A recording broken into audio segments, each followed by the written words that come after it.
Hello Swarg बंधन सिद्धांतनी मर्यादा सिद्धांतनी मर्यादा जणावो। तो सवर्ग बंधन सिद्धांत आपणे आगळ जोयुं के सवर्ग बंधन सिद्धांतनी अंदर जे संकीर्ण संयोजनों बनता होय एनो आपणे संकीर्ण संयोजनों बने, एनो आकार केवो बने अने एनी भौमितिक रचना। तो सवर्ग बंधन सिद्धांत छे एना द्वारा सवर्ग संयोजननी बनावट जाणी शकाय, एनी भौमितिक रचना अने एना चुंबकीय गुण विशेनी माहिती माटे उपयोगी छे। पण केटलाक मुद्दाओ ते समजावी शकतो न होवाथी एनी मर्यादा जोवा मळे है। तो सवर्ग आ सिद्धांत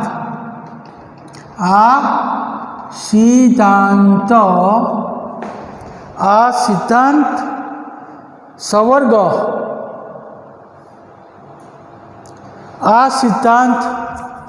सवर्ग संयोजन सवर्ग संयोजननी बनावट तेनो आकार अने चुंबकीय गुण अने चुंबकीय गुण समजावी शकाय छे। जो वीबीटी थियरी एटले के सवर्ग बंधन सिद्धांत छे ई आपने सवर्ग संयोजननी बनावट केवी रीते करवी, एनी अंदर बंधनथी जे सवर्ग संयोजनो बने पछी एनी भौमितिक आकार अने एनो चुंबकीय गुण ए आपणा सिद्धांत द्वारा समझी शक्या। आगळ जे आपणे जोयुं अनुचुंबकीय बने, प्रतिचुंबकीय बने, समतलीय समचोरस बने के समचतुष्फलकीय बने એટલે એનો આકાર પણ આપણે આ વીબીટી થિયરી દ્વારા સમજાવી શકાય। પરંતુ કેટલીક બાબતો આ સિદ્ધાંત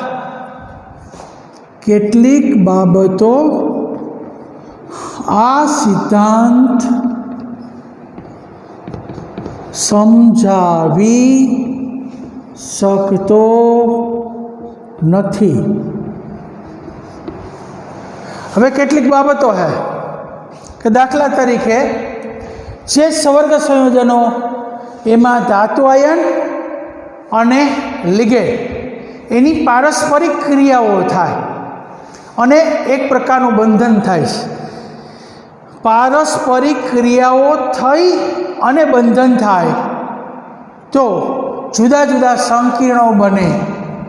एमां आपणे आगळ जोयुं के एक ज प्रकारना लिगेंड जोड़ाय अने जुदा जुदा प्रकारना लिगेंडो जोड़ाय। तो आ बधा संकीर्ण संयोजनों बने है ई मात्र धातु आयन अने लिगेंड वच्चेनी पारस्परिक क्रिया जे थाय तो ज आ संकीर्ण बनता होय एवी धारणाओ छे। लिगेंड अने धातु एनी पारस्परिक क्रियाओ थशे के नहीं थाय एनी धारणा आधारित एवी धारणा उपरथी आपणे आ संकीर्ण संयोजनों बनता होय। एटले के आ सिद्धांत छे ई फक्त धारणा आधारित ज छे। आ सिद्धांत धारणा ओ आधारित छे। जे सचोट माहिती आपतुं नथी के કેટલાક ધાતુ સાથે 4 लिगेंड जोड़ाय, 6 लिगेंड जोड़ाय, तो ये जे है लिगेंड जे जोड़ाय एनी फरती बाजू तो ये मात्र स्वर्गवंती जोड़ाय तो ये फक्त एनी धारणा है। कारण के लिगेंड ज्यारे धातु साथे जोड़ाय त्यारे पहला धातु आयननी स्थायिता विषे अवलोकन करवू पड़े। लिगेंड है ये बधा ज लिगेंड धातु साथे जोड़ाय अथवा न पण जोड़ाय, आ फक्त एनी साथे जोड़ाय छे एवी फक्त धारणा करेली छे। ई शा माटे जोड़ाय एनी कोई सचोट माहिती आ वीबीटी थियरी आपतो नथी। बीजू कि आपणे कह्युं के केटलाक संकीर्ण चुंबकीय अनुचुंबकीय बने, केटलाक प्रतिचुंबकीय बने, तो एनी अंदर धातु आयननी अंदर अयुग्मित इलेक्ट्रॉन होवा छतां पण प्रतिचुंबकीय गुण बनतो होय। कारण के लिगेंड एनी प्रबलता ने कारणे ई इलेक्ट्रॉननी फेर गोठवणी थई जाय। एटले आ सिद्धांत तो फेर गोठवणी शा माटे थई, आकर्षण थयुं ने फेर गोठवणी थई, तो फेर गोठवणी थवा माटे जवाबदार परिबळ क्यू ई माहिती आपतुं नथी। तो कि आ सिद्धांत तो चुंबकीय माहितीनुं अर्थघटन करतो नथी। એટલે કે જથ્થાત્મક ચુંબકીય માહિતીનું કેવું જથ્થાત્મક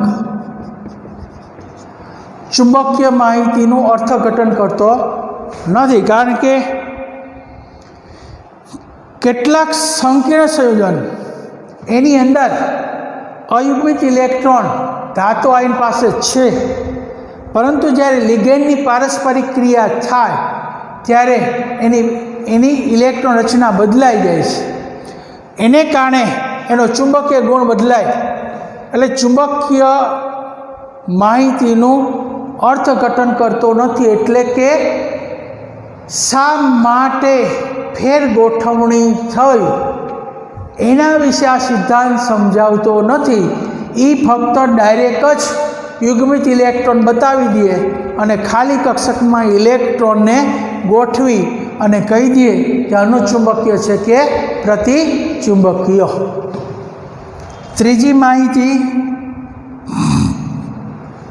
કે સંવર્ગ સંયોજન द्वारा जे रंग प्रदर्शित थाय, तो रंग छे ई प्रदर्शित थयो के जांबली रंग के भूरो रंग के पीळो रंग के वादળી रंग, आ जे प्रदर्शित थता रंग छे एना विषे पण आ सिद्धांत माहिती आपतो नथी। कारण के जो संकीर्ण संयोजननी अंदर जे संवर्ग संयोजनो बने त्यारे ई रंग प्रदर्शित करे है, तो शा माटे आ रंग प्रदर्शित करे एना विशेनी माहिती आपतो नथी। तो संवर्ग संयोजन द्वारा उद्भवतो रंगनी चोक्कस माहिती आपतो नहीं। कारण के संवर्ग संयोजन द्वारा जो रंग उद्भवे है तो ईशाने कारण रंग उत्पन्न थाय कि पीळो रंग, लीलो रंग, वादળી रंग, तो रंग विषे नी कोई चोक्कस माहिती वीबीटी थियरी फक्त एम ज कहे कि धातुनी खाली कक्षक में इलेक्ट्रॉन युग्म गोठवे अने संकीर्ण बने, पण ई संकीर्णनो रंग छे ई प्रदर्शित थाय तो एनी अंदर एवी कई घटना थती हशे कि रंग छे ई रंगीन द्रावण बनी जाए, एना विशेनी कोई चोक्कस माहिती आ सिद्धांत द्वारा मळती नथी। हवे 4 स्वर्गांक वाळा 4 स्वर्गांक वाळा સંકીર્ણની ભૌમિતિક રચના સમ ચતુષ્ફલકીય અથવા સમતલીય સમચોરસ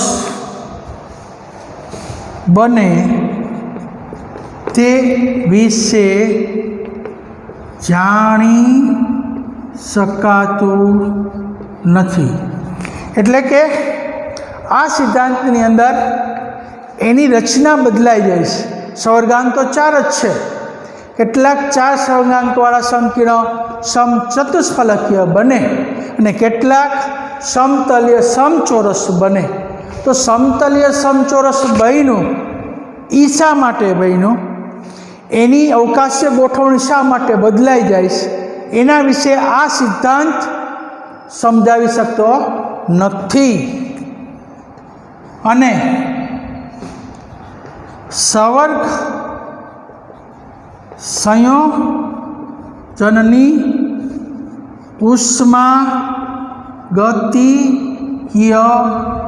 અથવા રાસાયણિક ગતિકીય દ્વારા સ્થાયીતા સમજાવી શકતો નથી.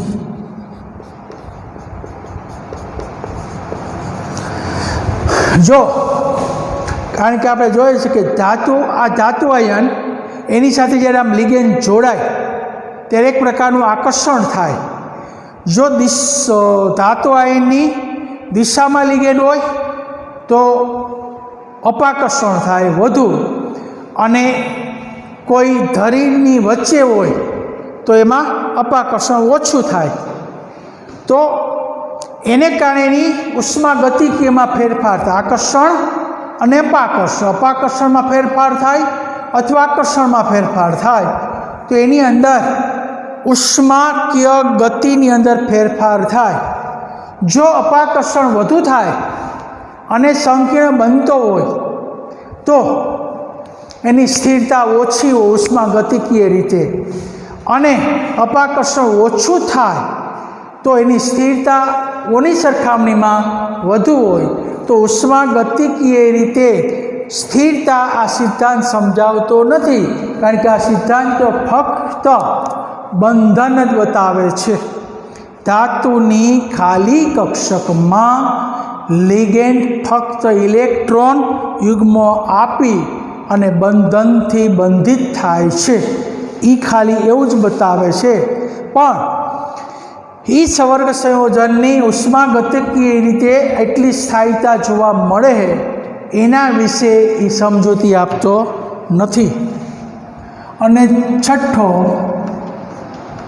કે 2 પ્રકારના લિગેન્ડ છે સામાન્ય રીતે આપણા અભ્યાસમાં, કે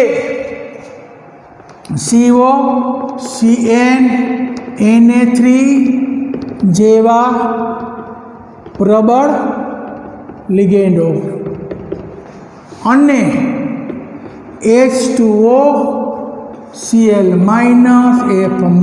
F- જેવા નિર્બળ લિગેન્ડો વચ્ચે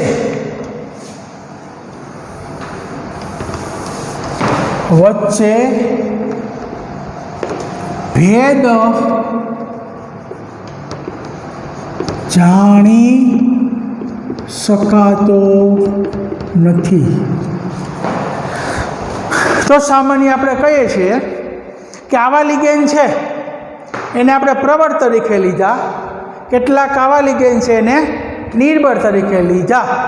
પણ આ પ્રબળ છે એનું આંતરિક બળ ધાતુ સાથે જોડાય છે ત્યારે એ કેટલી પ્રબળતાથી જોડાય છે તો એની પ્રબળતાનું માપન આ સિદ્ધાંત સમજાવતો નથી.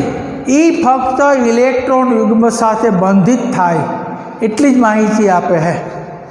એટલે આને આધારે કહી શકાય કે જ્યારે સવર્ગબંધથી જોડાય ત્યારે સંકીર્ણ બન્યો, પછી કઈ દિશામાંથી જોડવું એના આધારે એનો આકાર બન્યો, અને એના અયુગ્મિત ઇલેક્ટ્રોન અને યુગ્મિત ઇલેક્ટ્રોનથી એની ચુંબકીય માહિતી મળી. પરંતુ કેટલીક બાબતો છે એ આ સિદ્ધાંત દ્વારા સમજાવી શકતા નથી, કારણ કે આ સવર્ગ સંયોજનો જુદા જુદા બનતા હોય તો એ શા માટે બને છે, એના કયા નિયમ આધારિત બને, એમાં ફક્ત ધારણાઓ જ કરેલી છે કે ધાતુની આ ઓક્સિડેશન અવસ્થા હોય, આવો લિગેન્ડ હોય, એની વચ્ચે આંતરક્રિયા થાય અને સંકીર્ણ બનતા હોય. એટલે ફક્ત આ ધારણાઓ આધારિત જ છે. આ સિદ્ધાંત ધારણાઓ આધારિત છે અને એની કોઈ અર્થઘટન કે ચોક્કસ માહિતી મળતી નથી. આ સિદ્ધાંત છે એમાં જથ્થાત્મક ચુંબકીય માહિતીનું અર્થઘટન કરતો નથી. એટલે કે અનુચુંબકીય શા માટે બન્યો કે પ્રતિચુંબકીય શા માટે બન્યો એનું અર્થઘટન મળતું નથી. સવર્ગ સંયોજન દ્વારા જે ઉદ્ભવતો રંગ એના વિશે પણ આપણે જાણી શકતા નથી કે કેટલાક લિગેન્ડ છે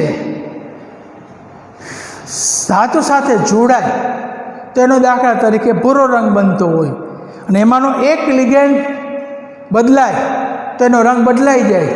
તો રંગ બદલાઈ ગયો શાને કારણે, કયા તરંગોને કારણે એ રંગ ઉદ્ભવે છે એના વિશે એની માહિતી આપતું નથી.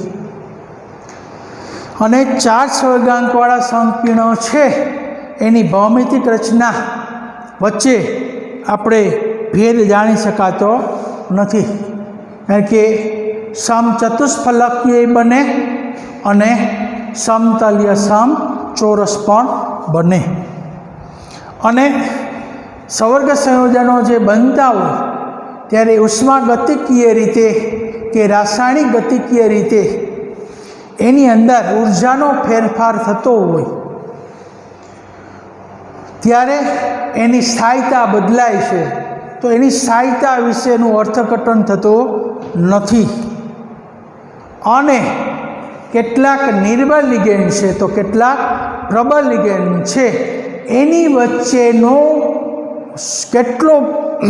કેટલો ફરક છે, કેટલો ભેદ છે એના વિશે તીવ્રતાનું માપ આપણે જાણી શકાતું નથી. એ ફક્ત આપણે ધાતુ આયન સાથે લિગેન્ડની પારસ્પરિક ક્રિયાથી જ આ સંયોજનો બને એવું આ સિદ્ધાંત કહે છે. એટલે તમને 3 માર્કનો પ્રશ્ન પૂછવો હોય કે વીબીટી થિયરીના સિદ્ધાંતની કેટલીક મર્યાદા લખો, દરેકનો અડધો ગુણ, 6 મુદ્દા 3 ગુણ. એટલે આ દરેક મુદ્દા તમારે એનો મેઇન જે અર્થ છે એને સમજી અને લખવાનો.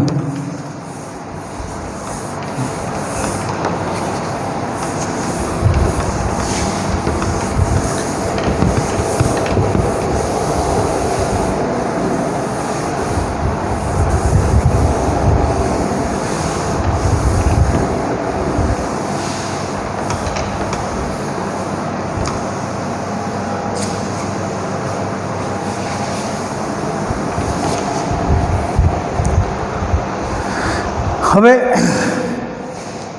સ્ફટિક ક્ષેત્ર વિભાજન તો આપણે હવે જોઈએ CFT થિયરી. CFT સ્ફટિક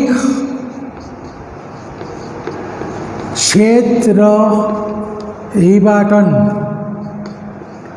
વિપાટન એટલે વિભાજન,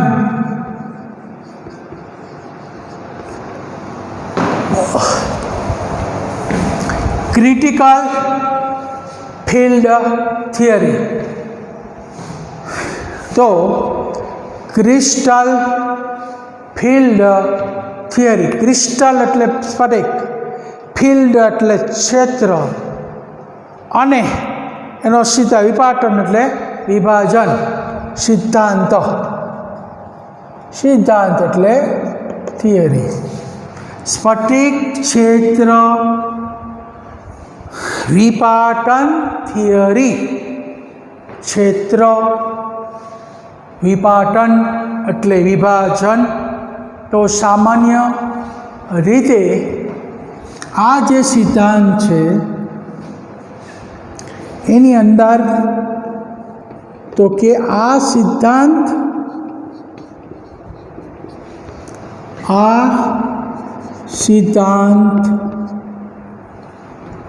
સ્થિર વિદ્યુતીય નમૂનો છે. કારણ કે આ સિદ્ધાંતની અંદર જ્યારે લિગેન્ડ ધાતુ સાથે જોડાય અને એની વીજભાર છે ને એ સ્થિર થઈ જાય, એવા સંયોજન સ્થિર વિદ્યુતીય નમૂનો એટલે વિદ્યુતીય રીતે એ તટસ્થ બની જાય. એની અંદર ધાતુ સાથે અથવા ધાતુ આયન સાથે લિગેન્ડ છે એની પારસ્પરિક ક્રિયાથી જે બંધ બને એની ગણતરી પણ આમાં લેવામાં આવે. જેમાં ધાતુ પરમાણુ કે આયન અને લિગેન્ડો વચ્ચે પારસ્પરિક ક્રિયાથી બનતા સંવર્ગ બંધની ગણતરી લેવામાં આવે છે.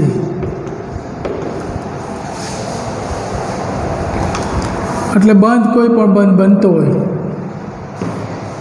બનતા બંધની ગણતરી લેવામાં આવે. એટલે કે એમાં સંવર્ગ બંધે બનતો હોય અને આયનીય બંધ પણ બનતો હોય. એટલે પહેલી તો કે સ્થિર વિદ્યુતીય નમૂનો હોય એટલે સંકીર્ણ એ ઋણ હોય તો એની સાથે ધન જોડાઈને સ્થિર તટસ્થ સંકીર્ણ બને, અને ધન સંકીર્ણ હોય તો એની સાથે ઋણમૂલક જોડાય અને સ્થિર સંકીર્ણ સંયોજન બનાવે. તો ધાતુ પરમાણુ કે ધાતુ આયન સાથે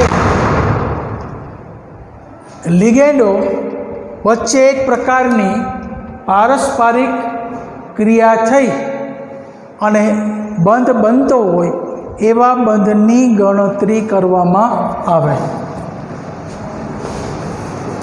અહીંયા ઋણ લિગેન્ડને બિંદુભાર અને તટસ્થ લિગેન્ડને દ્વિધ્રુવ તરીકે ગણવામાં આવે.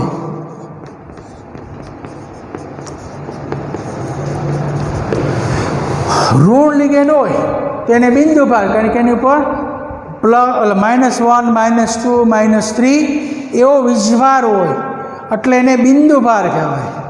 -1 એક બિંદુ ઋણ, 2 બિંદુ, 3 બિંદુ એ ઋણભાર. તટસ્થ લિગેન્ડ છે એની અંદર દ્વિધ્રુવ, કારણ કે તટસ્થની અંદર દ્વિધ્રુવતા ઉદ્ભવતો હોય. જ્યાં ઇલેક્ટ્રોન યુગ્મ હોય પરમાણુ ઉપર એ તરફ આકર્ષણ વધુ થાય એટલે એની કારણે એની અંદર ધ્રુવીયતા ઉદ્ભવે એટલે એને દ્વિધ્રુવ તરીકે ગણવામાં આવે. તો દ્વિધ્રુવ તરીકે ગણાય. દાખલા તરીકે NH3 હોય તો માં N અને H, તો આ તરફ ધ્રુવ ઉદ્ભવે એટલે આને દ્વિધ્રુવ તરીકે આવા અણુને ગણતરીમાં લેવાય. હવે વાયુમય ધાતુ, વાયુમય ધાતુ આયનની 5 ડી કક્ષકો સમ શક્તિ ધરાવે છે. એટલે કે એની 5 ડી કક્ષકો સમશક્તિ એટલે સમાન શક્તિવાળી છે. 5 વાયુમય ધાતુ આયનની 5 ડી કક્ષકો સમાન શક્તિવાળી સમશક્તિ ધરાવે છે અને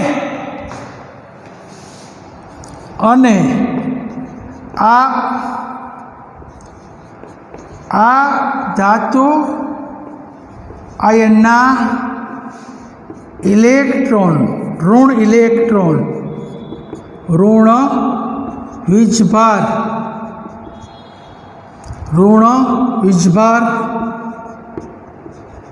ક્ષેત્ર ગોલીય રીતે સમશક્તિ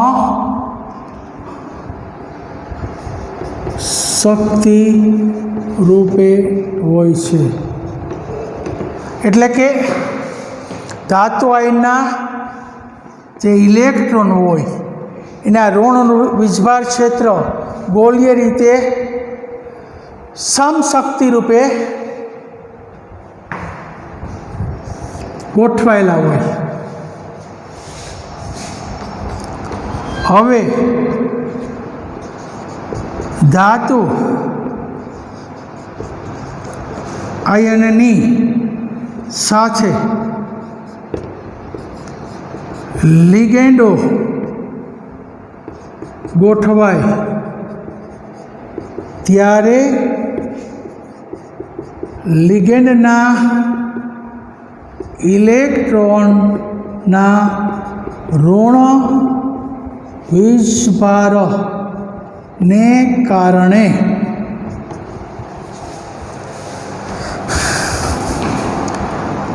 ધાતુ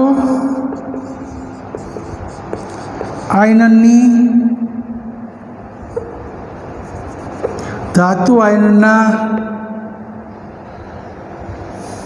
ઋણ ક્ષેત્ર અસમાન બને છે. એટલે કે 5 ડી કક્ષકોની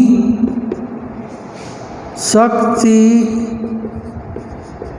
સમાન રહેતી નથી.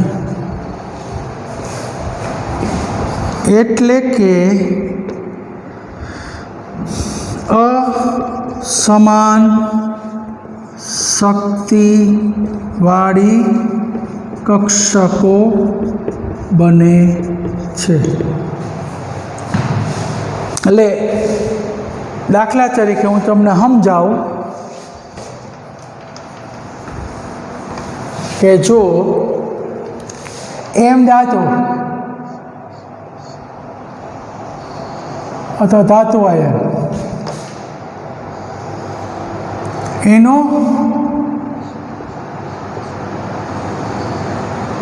આસપાસ ગોલીય વીજભાર ક્ષેત્ર, ગોલીય ઋણ વીજભાર ક્ષેત્ર,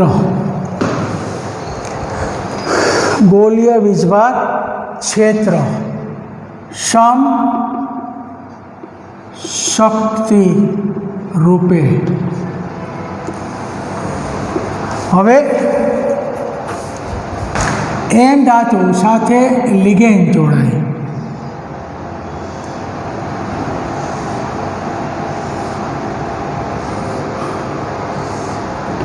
લિગેન્ડ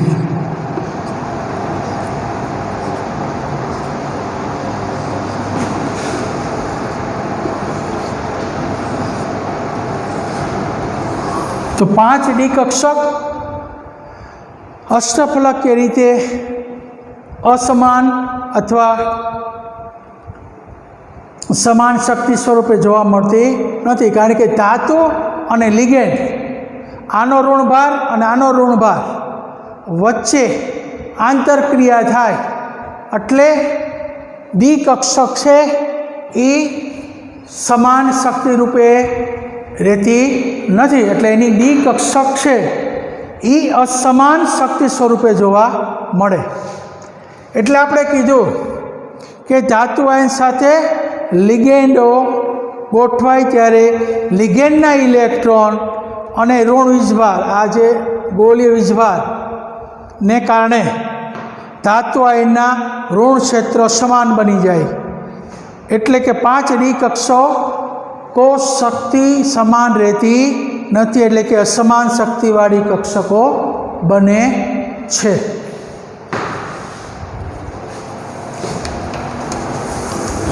असमान शक्तिवाળી कक्षको बने छे।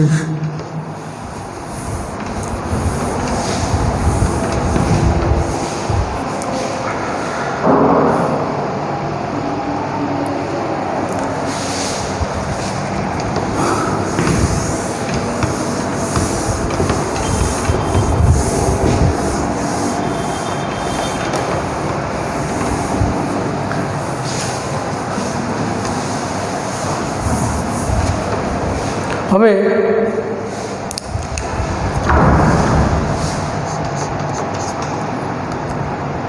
धातु अथवा आयननी 5D कक्षकोનું વિપાટન, વિપાટન એટલે વિભાજન,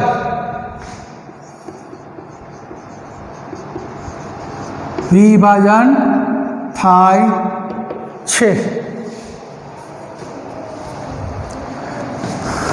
જેમાં ધાતુ આયનની દિશાથી દૂર હોય તેના કરતાં ધાતુ આયનની દિશા તરફ લિગેન્ડ જોડાય તો એવી કક્ષકોમાં અપાકર્ષણ વધુ થાય, જેમાં ધાતુ આયન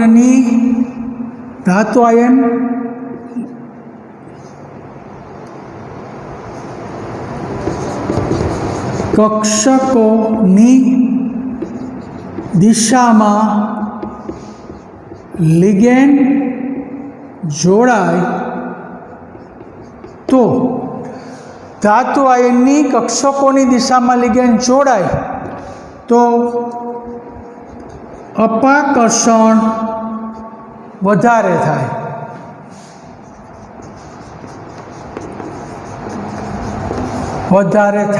लिगेंड है ये धातु आयननी धरी पर ज जोड़ाई जाए तो धातु अने लिगेंडना इलेक्ट्रॉन नजीक आवे એટલે અપાકર્ષણ વધારે થાય છે, જેની ऊर्जा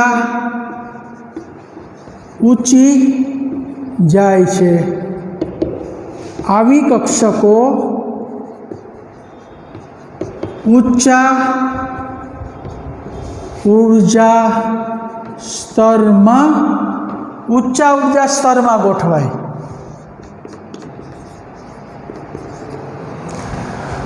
जो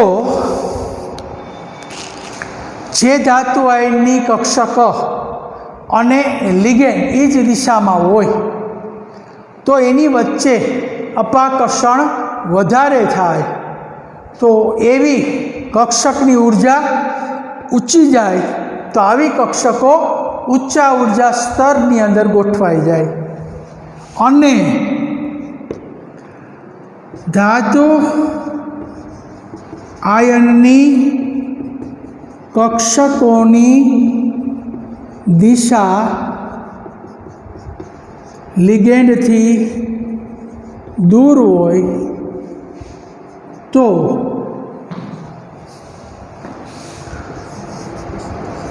अपाकर्षण ओछू थाय छे। એટલે કે लिगेंडनी दिशामां न होय पण एनाथी कोई पण अंतरे होय तो एनी वच्चे अपाकर्षण ओछू थाय छे। तो आवी कक्षकोनी ऊर्जा नीची होय छे जे नीचा ऊर्जा स्तर में गोठवाय जे नीचा ऊर्जा स्तर में गोठवाय छे। એટલે આમ 5D કક્ષકોનું બે વિભાગમાં વિભાજન થયું એને સ્ફટિક ક્ષેત્ર વિભાજન અથવા વિપાટન છે। આમ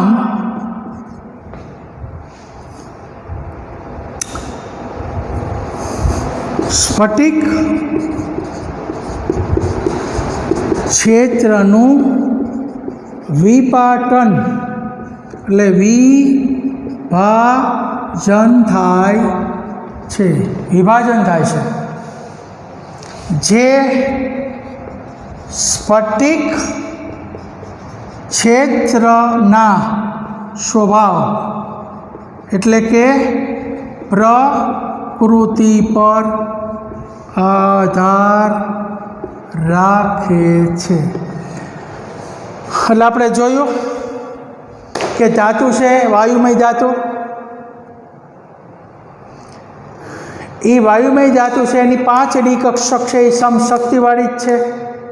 એમાં રહેલા ઇલેક્ટ્રોન છે એ સમશક્તિ રૂપે ગોલીય એક સમાન ઋણ વિદ્યુત ક્ષેત્ર ઉદ્ભવે છે એક સમાન એક સરખું છે। જો હવે એની સાથે જ્યારે લિગેન્ડ ગોઠવાય ત્યારે આ જે ગોલીય ઋણ વિદ્યુત ક્ષેત્ર અસમિત બની જાય એટલે અસમાન બની જાય કારણ કે લિગેન્ડ અને ધાતુ એના ઇલેક્ટ્રોન છે એમાં અપાકર્ષણ થાય એને કારણે કેટલીક કક્ષકો નીચા ઉર્જા સ્તરમાં જાય તો કેટલીક કક્ષકો ઊંચા ઉર્જા સ્તરની અંદર ગોઠવાય।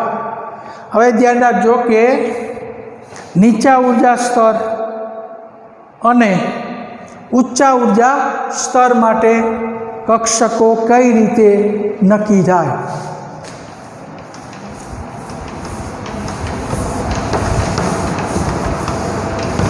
પછી આવતી વખતે આની આખી થિયરી પહેલાં સમજાવું છું પછી આવતી વખતે આની થિયરી હું તમને વ્યવસ્થિત લખાવીશ। જો કે 5D કક્ષકો એમાં dx², y², dz², dxy, dyz, dzx। હવે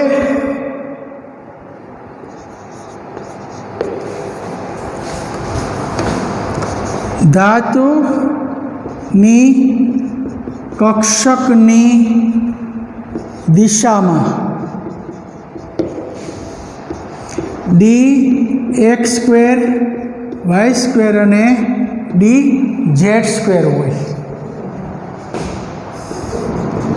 ધાતુની કક્ષકની દિશાથી દૂર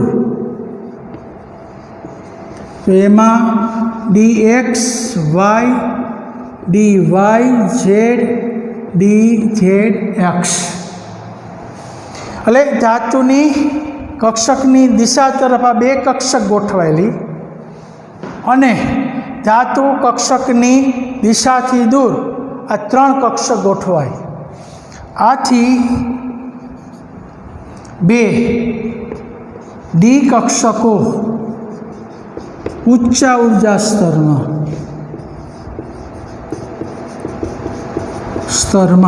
ઊંચા ઉર્જા સ્તર એટલે ઇજી, એમાં d x square, y square અને ડી ઝેડ સ્ક્વેર. બાકીની 3 ડી કક્ષકો નીચા ઉર્જા સ્તરમાં એટલે કે T2G, એમાં d x y, d y z અને ડી ઝેડ એક્સ. હવે જો ડી કક્ષકનો ઊંચા ઉર્જા સ્તરને ઇજી કહેવાય અને ડી કક્ષકનો નીચા ઉર્જા સ્તરને T2G કહેવાય. બે ડી કક્ષકો કઈ તો કે આ બે ડી કક્ષકો આ ફક્ત અષ્ટફલકીય સંકીર્ણમાં અષ્ટફલકીય સંકીર્ણમાં વિપાટન, કક્ષકોનું વિપાટન એટલે વિભાજન. તો એની અંદર ટોટલ બે ડી કક્ષક ધાતુ કક્ષકની દિશા તરફ ગોઠવાય એટલે એની વચ્ચે અપાકર્ષણ વધારે હોય. અહીંયા અપાકર્ષણ વધારે, જ્યારે બાકીની 3 ડી કક્ષક છે એ ધરીથી દૂર, દિશાથી દૂર એટલે અપાકર્ષણ ઓછું. અપાકર્ષણ ઓછું. જો અપાકર્ષણ વધુ હોય એમ એનો ઉર્જા સ્તર ઊંચો, તો એની અંદર ધાતુ આયનની ડી કક્ષકો બે ડી ઝેડ સ્ક્વેર એટલે એક્સ સ્ક્વેર, વાય સ્ક્વેર અને ડી ઝેડ સ્ક્વેર એ દિશા તરફ એટલે અપાકર્ષણ વધે. બાકીની 3 d x y, d y z અને ડી ઝેડ એક્સ એ દિશાથી દૂર છે એટલે અપાકર્ષણ ઓછું થાય એટલે એનો ઉર્જા સ્તર નીચો જાય, જેને T2G ઉર્જા સ્તર કહેવાય. હવે ઉર્જાનો જે તફાવત છે એને ડેલ્ટા 0 વડે દર્શાવાય. આ ઊંચી ઉર્જામાંથી ઓછી ઉર્જા બાદ થાય તો કે EG માઇનસ ET2G બરોબર સ્ફટિક ક્ષેત્ર વિભાજન ઉર્જા ડેલ્ટા 0 વડે દર્શાવાય. તો આ રીતે અષ્ટફલકીય સંકીર્ણની અંદર કક્ષકોનું વિભાજન એટલે કે સ્ફટિક ક્ષેત્ર વિભાજન. તો સામાન્ય આપણે એની આકૃતિ દોરીએ.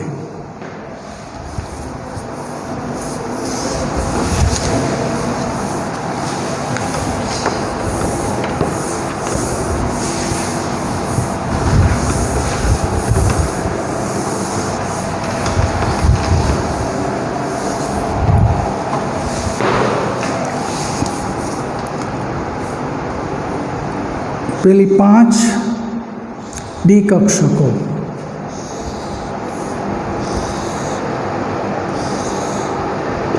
સમ શક્તિ. હવે એનો ઉર્જા સ્તરમાં જાય ત્યારે આ 5 ડી કક્ષકનું વિપાટન થાય.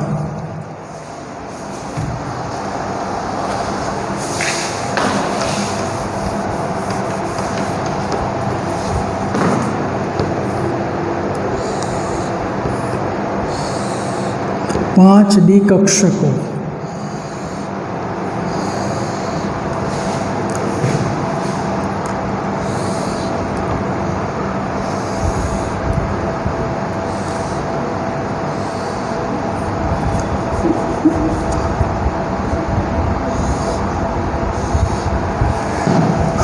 આ ઊંચો ઉર્જા સ્તર, તો આની અંદર ઊંચો ઉર્જા સ્તર છે એની ઉર્જા વધારે એટલે dx² y² અને dz² એને ઊંચા ઉર્જા સ્તર EG કહેવાય. અને નીચા ઉર્જા સ્તર T2G, તો એની અંદર 3 કક્ષકની દિશા dx y dyz dzx. હવે આ ટોટલ ΔO ઉર્જાનો તફાવત, એની અંદર ઊંચા ઉર્જા સ્તર છે એ 3/5 ΔO જેટલી ઉર્જાનો વધારો થાય અને 2/5 ΔG જેટલી ઉર્જાનો ઘટાડો થાય.